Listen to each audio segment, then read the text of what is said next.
Hello friends, welcome to ELS English Literature Studies with Kaur Harpreet. Today we will discuss some psychological novelists like Henry James, Joseph Conrad, James Joyce, Virginia Woolf and Dorothy Richardson. And before starting, let me tell you that in my last videos I've discussed a lot about stream of consciousness, Mrs. Dalloway, Virginia Woolf, and all these I will provide link in the description box if you are interested. And friends, आज का topic ये है कि how these psychological novelists are connected to stream of consciousness, और उन्होंने अपने काम में स्ट्रीम ऑफ कॉन्शियसनेस को कैसे लाए और कौन से स्टेजेस से स्ट्रीम ऑफ कॉन्शियसनेस को निकल के ये हम इसको कहते हैं कि मॉडर्निस्ट नॉवलिस्ट है, इन्होंने यूज किया, right. So from the starting we will start this कि स्ट्रीम ऑफ कॉन्शियसनेस जो टेक्निक है कहाँ से स्टार्ट हुई, और ये सारे नॉवलिस्ट ने how these novelists used this technique. So let's get started, and I hope today's video again is going to be very interesting, and thanks a lot for your love and support for my previous video, and I think कि आप ऐसे ही इसको बनाए रखेंगे. Now let's come to the topic. Novelists like Henry James, Joseph Conrad, James Joyce, Virginia Woolf, Dorothy Richardson. These have made English novel extremely psychological in nature, right? And according to all of them, the sense of life is often best rendered by an abrupt passing from one series of events, one group of characters, one center of consciousness to another. And they revealed that human consciousness has very deep layers and buried. Under the conscious there is subconscious and the unconscious, right? And plot, action, then we have character and thought. These are drawn in the stream of consciousness, right? And only consciousness remains bottomless and endless. And how these novelists used this technique we are going to discuss this, right? Now what is stream of consciousness, about which the psychological novelists are talking about? When we talk about stream of consciousness, that is discussed by me many times. You can check my previous videos for detail, क्योंकि in last days में हम stream of consciousness को ही बहुत detail में पढ़ रहे हैं. And ये मेरी वीडियोस इस टॉपिक पे लास्ट वीडियो होगी. We will touch another topic, right? This term was coined by Alexander Bain in 1855 in the first edition of his work, The Senses and the Intellect, right? It was coined in 1855, right? But it is usually attributed to William James, who used it in 1890 in his work. The name of the work is The Principles of Psychology, which was published in volumes between 1878 to 1890, right?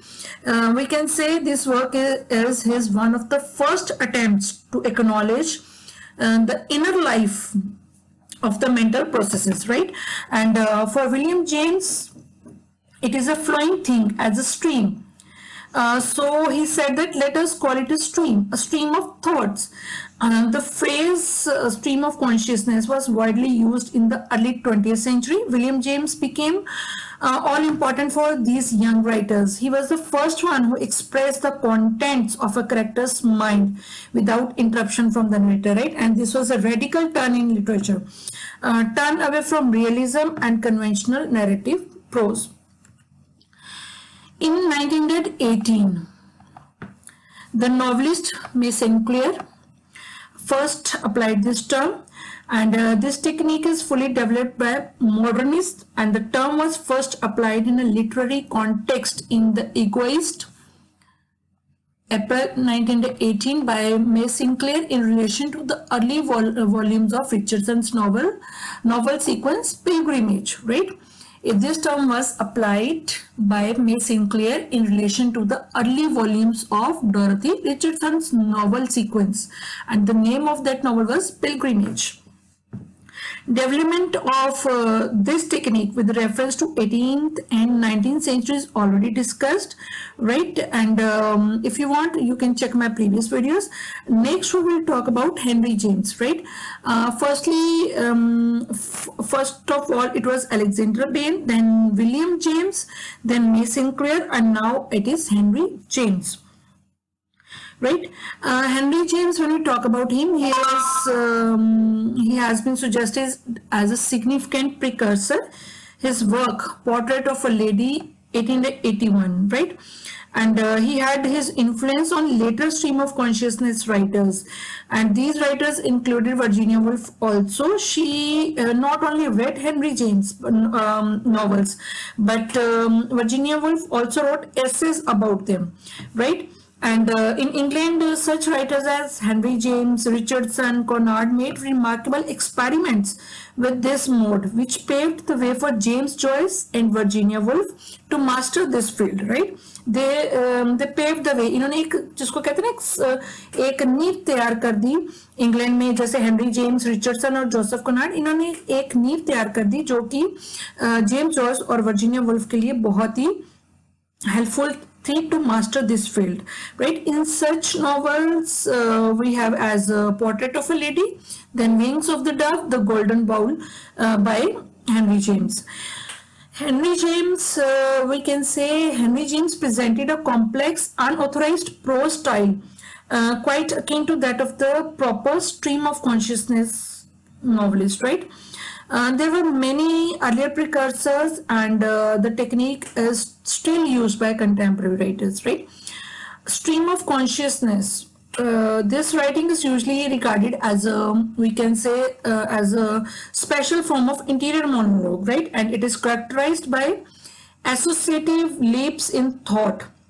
And it also lacks some, or we can say to some extent or all, punctuation. जो stream of consciousness है, इसमें there is lack of punctuation, and some errors are there. But one thing that is very important to note down is that stream of consciousness and interior monologue are distinguished from dramatic monologue and soliloquy. Right friends, ये मैंने अपनी पिछली video में भी discuss किया था कि stream of consciousness and interior monologue, ये दोनों dramatic monologue और soliloquy से totally different है. ये सारा एक ही hodge podge मत कर लेना, ये different है. वो कैसे different है वो मैंने वहाँ डिटेल में बताया. But for my new subscribers, I will tell in brief that in stream of consciousness, the speaker's thought processes are more often depicted as overhead in the mind. It is a, we can say that it is primarily a fictional device, right?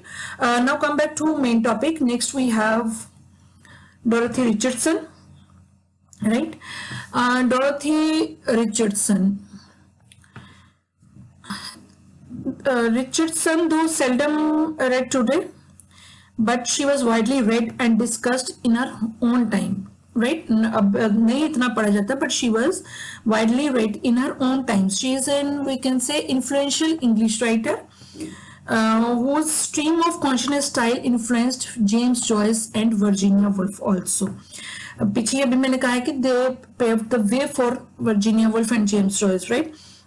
Then Richardson moved to the Bloomsbury district in London, determined to support herself. Then she moved to Sussex. Firstly, she moved to Bloomsbury. Then she moved to Sussex, where she wrote a monthly column for the Dental Record and sketches for the Saturday Review while working on the first volume of her stream of consciousness novel, Pilgrimage. Pilgrimage, single M, right? Pilgrimage. Firstly, she moved to Sussex, where she wrote a monthly column for the Dental Record and the sketches for the Saturday Review while working on the first volume of her stream of consciousness novel, Pilgrimage. Right, and the novel, which eventually stretched to 12 volumes, this novel, Pilgrimage, stretched to 12 volumes, traced the development of a young man whose life paralleled Richardson's life, right? Very important thing to note down that. And the novel Pointed Roof was published in 1915, followed by 2 more volumes in 1916 and 1917. A review of her first 3 volumes, published in 1918, first used the literary term stream of consciousness to describe her style, and many important 20th century writers adapted this technique, stream of consciousness, right? Next we have James Joyce.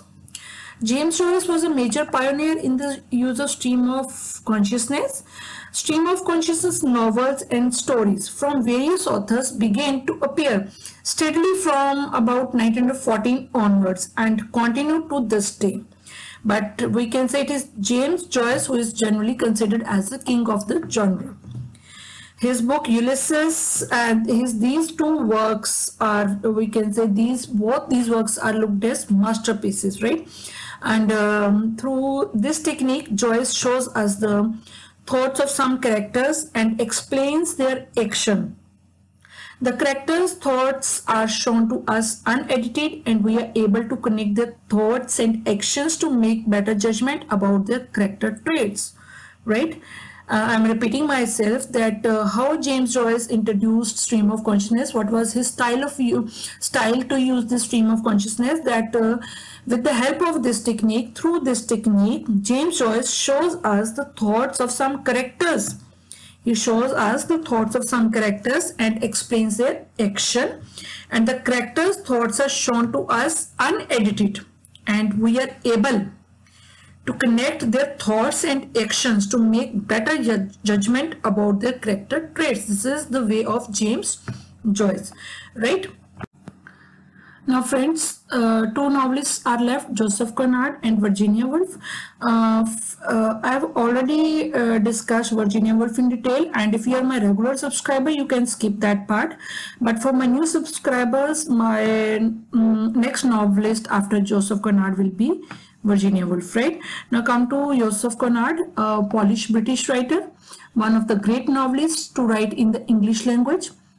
He was a master prose stylist who brought a non-English sensibility into English literature. Now, what was the way of Joseph Conrad to use stream of consciousness, right? हम सबका वे क्या कह रहे हैं उसको वे देख रहे हैं कि स्ट्रीम ऑफ कॉन्शियसनेस उन्होंने कैसे यूज की, एंड जोसेफ कोनार्ड का क्या वे है कि Conrad uses the narrator stream of consciousness to allow readers to gain knowledge about past of his characters and the kind of person he is.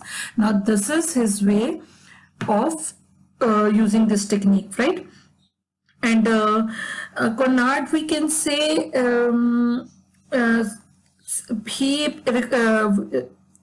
he used their self-respecting individuals appeared as those who are overwhelmed by their deep-seated irrational fears, right? Self-reflecting individuals appear as those who are overwhelmed by their deep-seated irrational fears, and as a result of this, their expression of reality is distorted. When we talk about Joseph Conrad, how we can leave behind his work, Heart of Darkness. Right, Heart of Darkness is a voyage just not to Africa, but it is a voyage into the minds of a confused peoples at the brunt of the horrific treatment by the British colonization. Right, the chaotic stream of consciousness style which Joseph Conrad adopted displayed the confusion of those characters and also challenged the readers to think what the writer meant. He experimented with this style, left some sentences without ending, right? What was the reason of that? That these sentences are for readers to interpret for themselves what they mean. This is the style of Joseph Conrad, right? Last one is Virginia Woolf. When we talk about Virginia Woolf, she is an inventive genius. She tries to be comprehensible and clear while using this technique, and she is able to depict the flow between the subjective and objective attitudes, right? Her novel renders the inner life of characters and their experiences, and she used this narrative technique in her novel Mrs. Dalloway. Mrs. Dalloway is an exception in this field as it brings a successful compromise between self-effacement of the author, and this results in clarity and order. The stream of consciousness technique has been perfected by Virginia Woolf in this novel, which I'm talking about, Mrs. Dalloway, right? And the subject of the novel is a single day in the life of Mrs. Dalloway. During this brief spell of time, the novelist is able to capture not only the Clarissa's past, her evolution, her history, her personality, her character, but also description of many persons who are either directly connected with her or those who come across her at the same moment, right? Virginia Woolf tries, unlike James Joyce, she tries to be comprehensible and clear. She is able to depict the ebbed flow between the subjective and objective attitudes. She is able to improve clarity, form, and order. The novel is, we can say, it is a unique success so far as the technical mastery is concerned. The novel Mrs. Dalloway, I'm talking about Mrs. Dalloway, right? And it is Virginia Woolf's, we can say, it is her most remarkable achievement, especially in the field of stream of consciousness novel. And the fashion of the or the flow which was going on those days, the vogue of the stream of consciousness technique have been among the leading modernist novelists of the early 20th century. Despite its limited response from readers, the stream of consciousness novels effectively established a new narrative method in keeping with the modernist discourse in the literature of the early 20th century, right? So friends, this is all about today's topic. I hope you will like the content, and if you like it, please hit the like button, share and subscribe my channel. And if you are new on my channel, please hit the bell button so that you can get notifications from my upcoming videos. Thanks a lot for watching.